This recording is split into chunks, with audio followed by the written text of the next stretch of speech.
Past that beacon for a century have swept the majestic barks of the seven seas. In the days of my grandfather there were many. In the days of my father not so many. And now there are so few that I sometimes feel strangely alone, as though I were the last man on our planet. From far shores came those white-sailed argosies of old, from far eastern shores where warm suns shine and sweet odors linger about strange gardens and gay temples.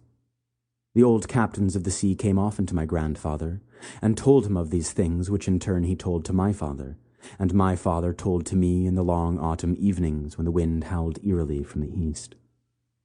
And I have read more of these things, and of many things besides, in the books men gave me when I was young and filled with wonder. But more wonderful than the lore of old men and the lore of books is the secret lore of ocean. Blue, green, gray, white, or black, smooth, ruffled, or mountainous, that ocean is not silent.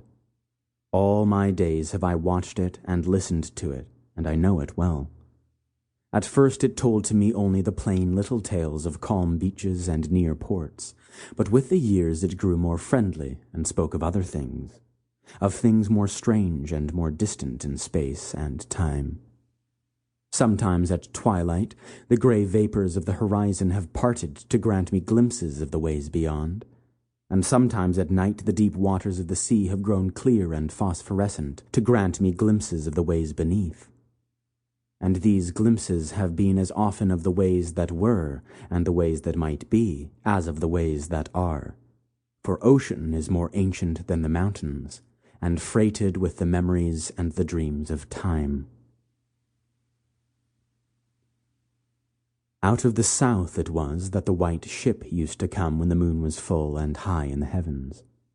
Out of the south it would glide very smoothly and silently over the sea, and whether the sea was rough or calm, and whether the wind was friendly or adverse, it would always glide smoothly and silently, its sails distant, and its long, strange tiers of oars moving rhythmically.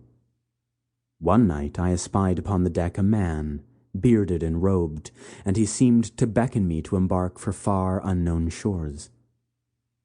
Many times afterward I saw him under the full moon, and never did he beckon me. Very brightly did the moon shine on the night I answered the call, and I walked out over the waters to the white ship on a bridge of moonbeams. The man who had beckoned now spoke a welcome to me in a soft language I seemed to know well, and the hours were filled with soft songs of the oarsmen as we glided away into a mysterious south, golden with the glow of that full, mellow moon.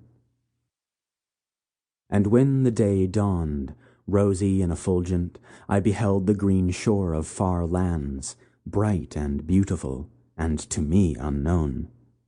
Up from the sea rose lordly terraces of verdure, tree-studded and shewing here and there the gleaming white roofs and colonnades of strange temples.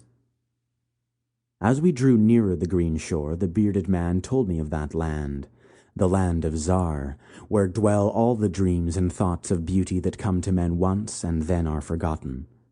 And when I looked upon the terraces again, I saw that what he said was true, for among the sights before me were many things I had once seen through the mists beyond the horizon and in the phosphorescent depths of ocean.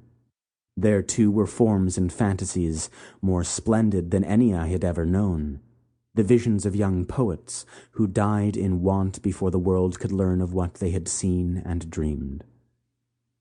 But we did not set foot upon the sloping meadows of Zar, for it is told that he who treads them may never more return to his native shore. As the white ship sailed silently away from the templed terraces of Zar, we beheld on the distant horizon ahead the spires of a mighty city, and the bearded man said to me, "This is Thalarion, the city of 1,000 wonders, wherein reside all those mysteries that man has striven in vain to fathom." And I looked again, at closer range, and saw that the city was greater than any city I had known or dreamed of before. Into the sky the spires of its temples reached, so that no man might behold their peaks, and far back beyond the horizon stretched the grim. Para seguir escuchando este audiolibro gratuitamente, haz clic en el enlace de la descripción y podrás escucharlo completo sin coste gracias a la prueba de 30 días de Audible.